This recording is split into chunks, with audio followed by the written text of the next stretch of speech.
ମୁଁ ଆଜି ଆସିଛି ମନ୍ଦିରକୁ। କାହିଁକି ଆସିଛି ଜାଣିଛନ୍ତି?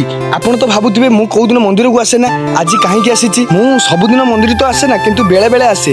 ଆଉ ଆଜି କ'ଣ ପାଇଁ ଆସିଛି ନା, ଆଜି ହେଉଛି ଆମ ଦି ଭାଇଙ୍କର ଜନ୍ମଦିନ। ଆମେ ଦି ଭାଇ ମିଶି ମନ୍ଦିରକୁ ଆସିଥିଲୁ। ଆଉ ମନ୍ଦିରକୁ ଆସି ପ୍ରଥମେ ବଜରଙ୍ଗବାଲିଙ୍କର ପ୍ରତିମୂର୍ତ୍ତି ଆଗରେ ହାତ ଯୋଡ଼ି ପ୍ରାର୍ଥନା କଲି ଯେ ମୋର 1K ସବସ୍କ୍ରାଇବର ଜଲ୍ଦି କମ୍ପ୍ଲିଟ୍ ହେଇଯାଉ। ତାପରେ ଆମେ ଆସି ବାବାଙ୍କୁ ଦର୍ଶନ କଲୁ।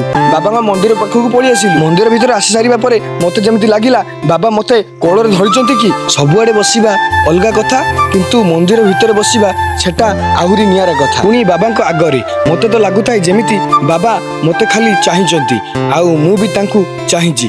ଆଉ ଏଇ ହେଉଛି ଭକ୍ତ ଆଉ ଭଗବାନଙ୍କର ମିଳନ। ଆଜି ମୋର ଜନ୍ମଦିନରେ ମୁଁ ବାବାଙ୍କୁ ଦର୍ଶନ କରି ମୁଁ ପଳେଇ ଆସିଥିଲି କୀର୍ତ୍ତନ। କୋଉ ଗାଁ ଜାଣିଛନ୍ତି? ଏଇ ମୋ ବର୍ଣ୍ଣାଟିଆ ଗାଁ। ଆମେ ଦି ଭାଇ ଅର୍ଗାନ ଖୋଳ କଂସାଳ ଧରି ପହଞ୍ଚି ଯାଇଥିଲୁ ରୁମ୍ରେ ପହଞ୍ଚି ଡ୍ରେସ୍ ପତ୍ର ପିନ୍ଧି ଆମେ ବର୍ତ୍ତମାନ କଳସ ବୁଡ଼େଇବାକୁ ଆସି ଯାଇଥିଲୁ ନଈକୁ। କଳସ ବୁଡ଼େଇ ସାରି ଆମେ ନାମ ସଂକୀର୍ତ୍ତନ ଆରମ୍ଭ କରିଥିଲୁ। ଆଜି ମୋର ଜନ୍ମଦିନଟି ଏଇଭଳି କଟିଥିଲା। ଆଉ ମୋର ମିନି ବ୍ଲଗ୍ ମୁଁ ଏଇଠି ଶେଷ କରୁଛି। ଜୟ ଜଗନ୍ନାଥ।